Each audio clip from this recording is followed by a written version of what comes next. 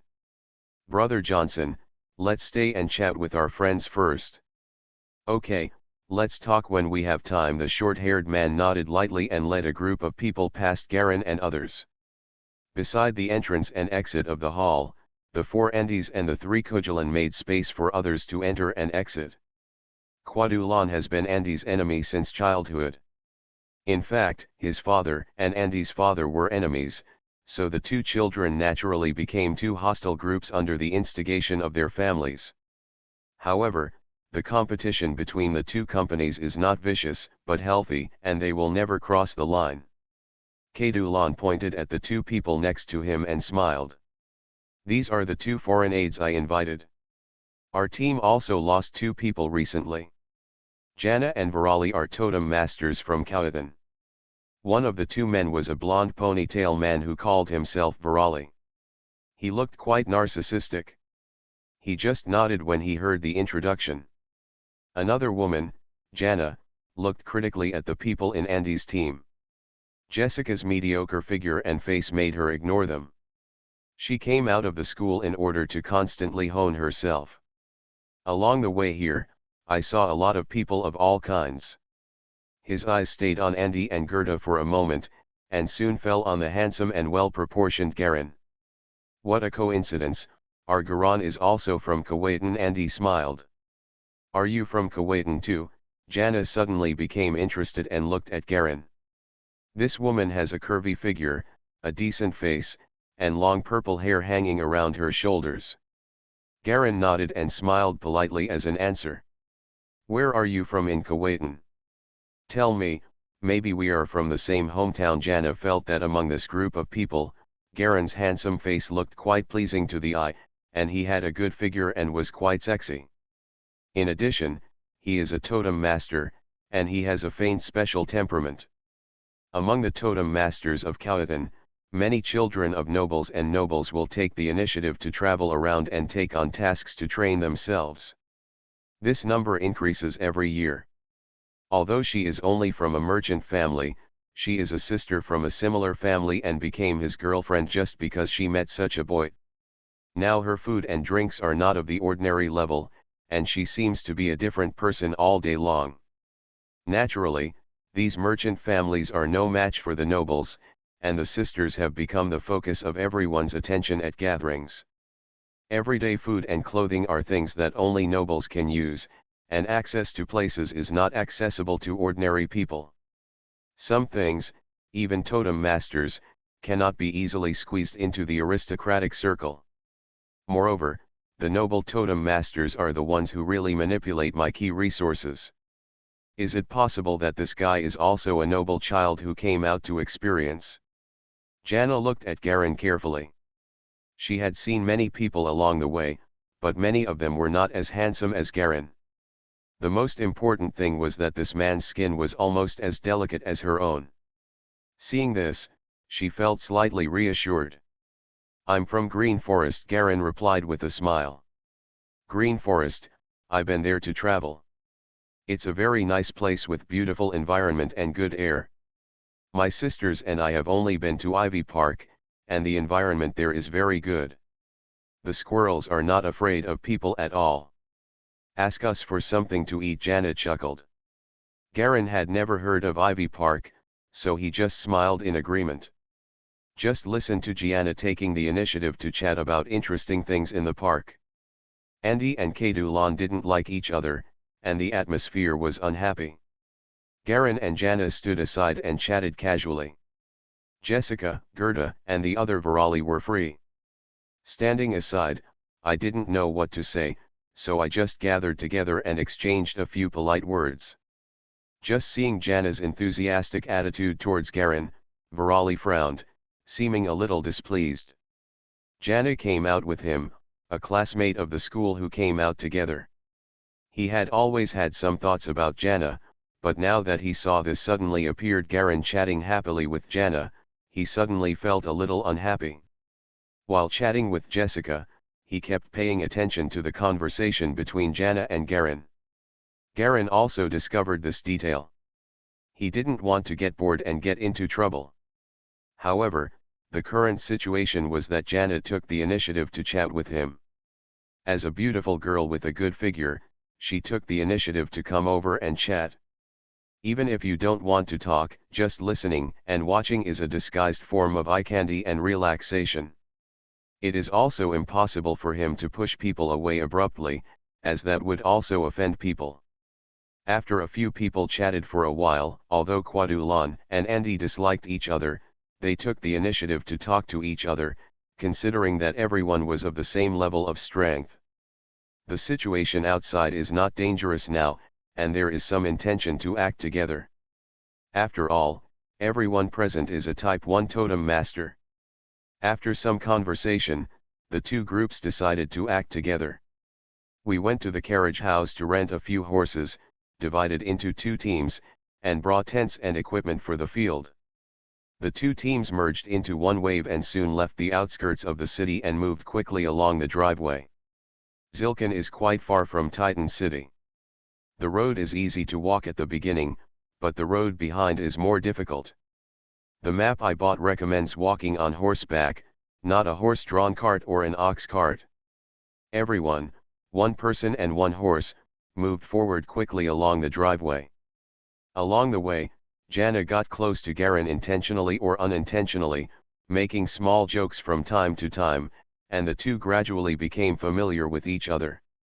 Virali's face became increasingly ugly, and his gaze towards Garin became lower and lower. But he also knew that most of the disciples who came out to practice among the totem masters were disciples of schools and associations from various places. Although the number of true noble disciples was large, they were very small compared to the huge base. If this Garin was really a noble child, it would be different from the children of merchants like them. Many key totem evolution technologies were in the hands of the nobles. There is a big difference between noble totem masters and ordinary totem masters.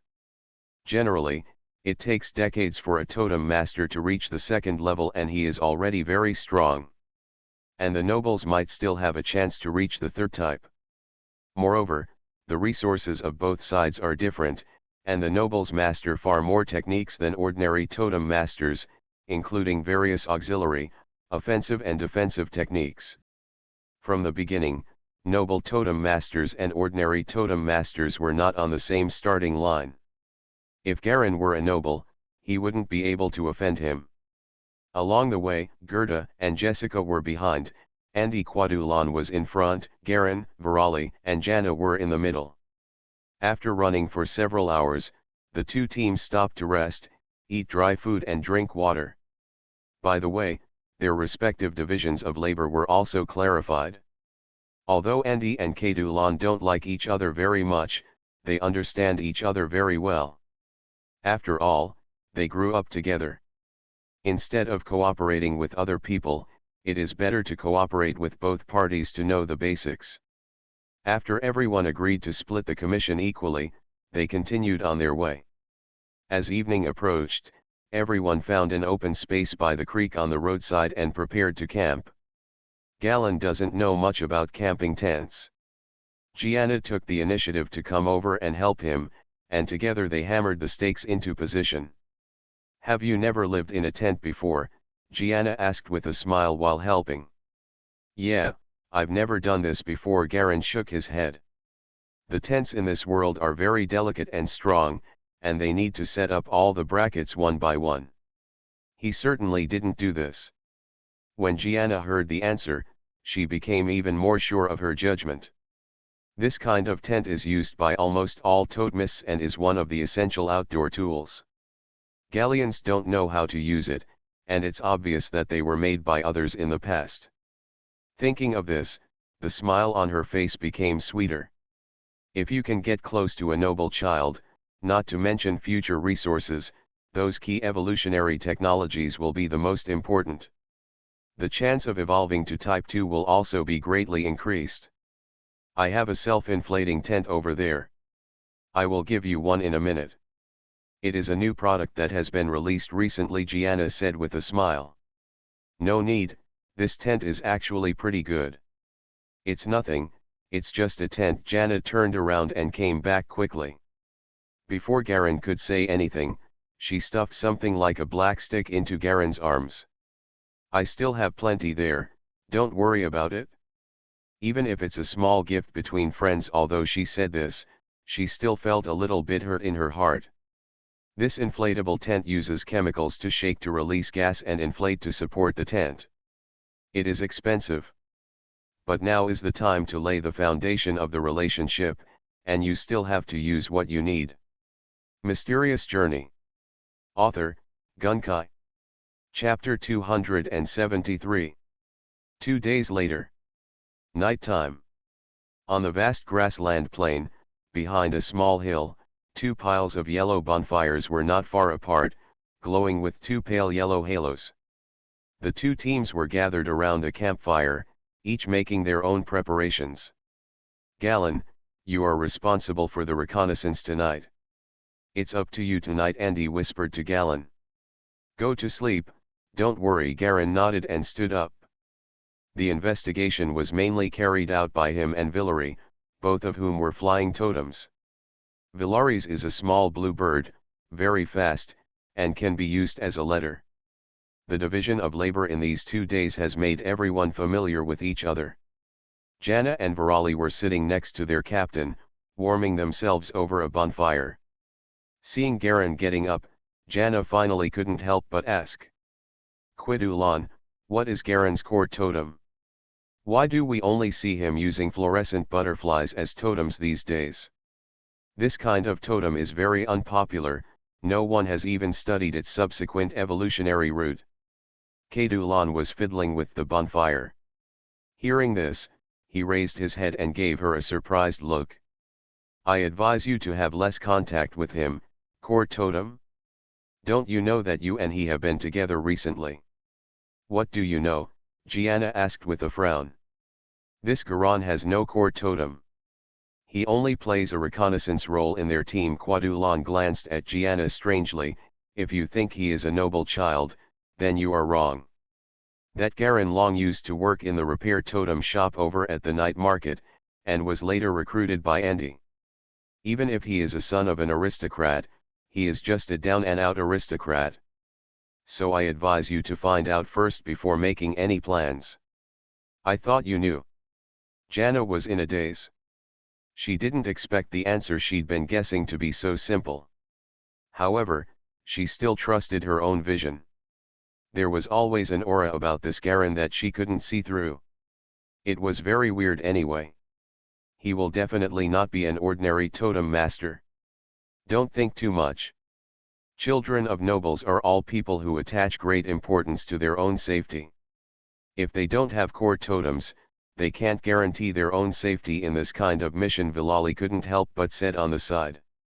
That guy is actually the weakest in our team. He had been dissatisfied with Garen for a long time. Every time he saw Jana taking the initiative to talk to Garen and Garen still seemed to ignore her, he would get angry. Let's take a look again. Gianna frowned and whispered, but her heart became much colder. I started to have some doubts about my guess. Early the next morning, Garen took back the fluorescent butterfly and was about to get on the horse and slowly practice taking a nap. The horse can be led by the attached rope. He soon discovered that Jana, who usually came over to chat with him from time to time, was much colder at this time, and she was riding her horse and chatting with Virali. He rarely had time to spare, so he was riding a horse a little behind. Start checking in on your current situation. After hunting so many missions in the War Guild, he also had a general understanding of the situation of the Silver Lantern Master. Generally, totems are divided into two categories, Silver Lanterns and Ghost Silver Lanterns. There are fewer Ghost Silver Lanterns, but all of them are very powerful. The scar left on Garen's neck was left by a Ghost Silver Lamp. He thinks that he has no core totem now, so his strength and secret martial arts are about the same as Type 1 Ghost Silver Lantern, and he is at the pinnacle of Type 1 Totem Masters. But if you want to confront the Type 2 Totem Master head-on, it is beyond its capabilities. Among the two teams present, only Andy and Kadulan were stronger. Judging from the strength of the Control Totem and Totem Light, they were the two strongest, and they were the main force in frontal combat. The rest are all fledglings, that is, at the popular level. They all rely on totems to fight, and they can only rely on the totems to distinguish their strength. Just as he was thinking about something, he saw Virali whispering something in Kwajulan's ear in front of him. Kadulan nodded and looked back at him. Garen, I want to check out the small forest on the left in front, please ask your butterfly to go there. Garen nodded, took out his silver short staff and released the blue fluorescent butterfly, asking it to patrol the small woods on the right side in front of him. Nothing was gained. The fluorescent butterfly flew back and the team moved on. After a while, Garen was about to take a nap when he heard another voice coming from the front. Galen, don't be too busy sleeping now. There seems to be something going on later. Let fluorescent butterfly take a look, Virali said loudly. Garen stayed up all night last night, and now he is sleeping. He is ready to take a rest and regain his energy. Vinyan opened his eyes and frowned. Virali, you are also a flying totem, why do you always ask Galen to do things? Jessica asked somewhat unpleasantly. He is the weakest, so he should do more things. Virali curled his lips and said naturally. Forget it, it's okay. Garen didn't want to cause trouble with this team. This mission was of great importance to him, and he didn't want to overly influence the inertia of history. He released the fluorescent butterfly, circled behind it, and chased away a few immature deer, before flying back and landing on Garen's shoulder. The cavalry slowed down and moved forward neither fast nor slowly. The group of people simply got food and water right away. It wasn't until the afternoon that we stopped to let the horses rest and drink water. In the afternoon, Gianna hesitated for a while, then came over to chat with Garen for a few words. Virali couldn't stand it anymore. From the captain, he finally knew that Garen was not a nobleman at all.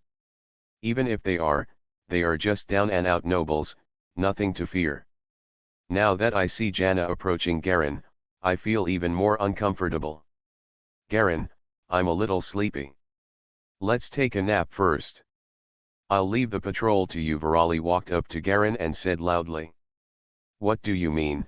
Andy frowned and stood up. It's your patrol time during the day, right?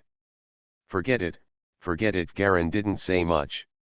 He had amazing endurance, practiced secret martial arts, and was extremely energetic.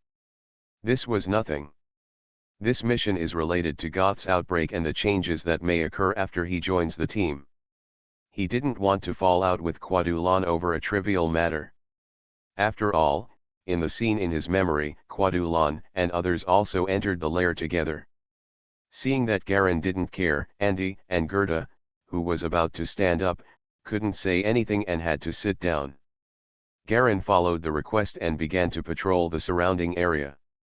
When he stood up, Virali whispered something to him. I'm just giving you a little lesson.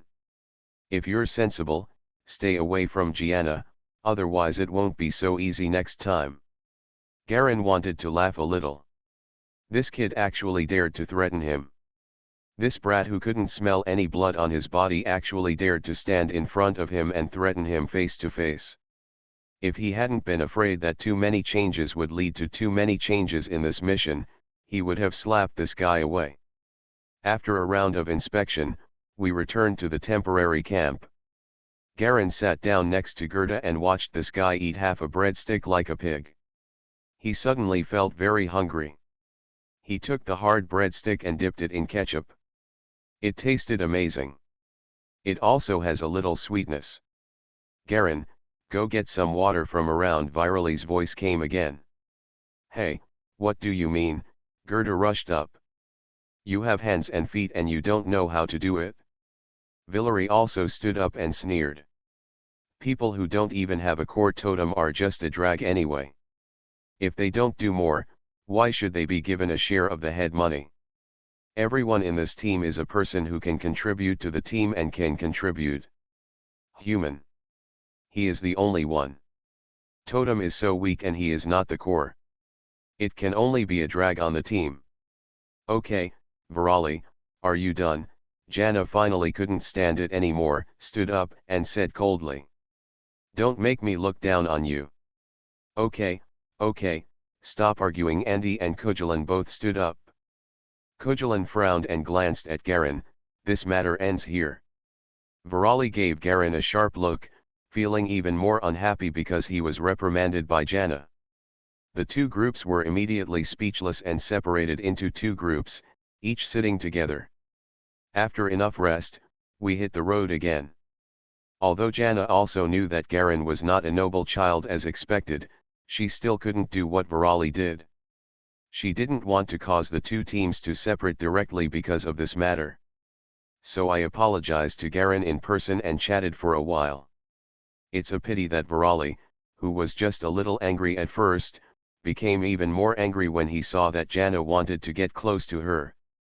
Judging from the gloomy look on his face, it was obvious that he hated Garen.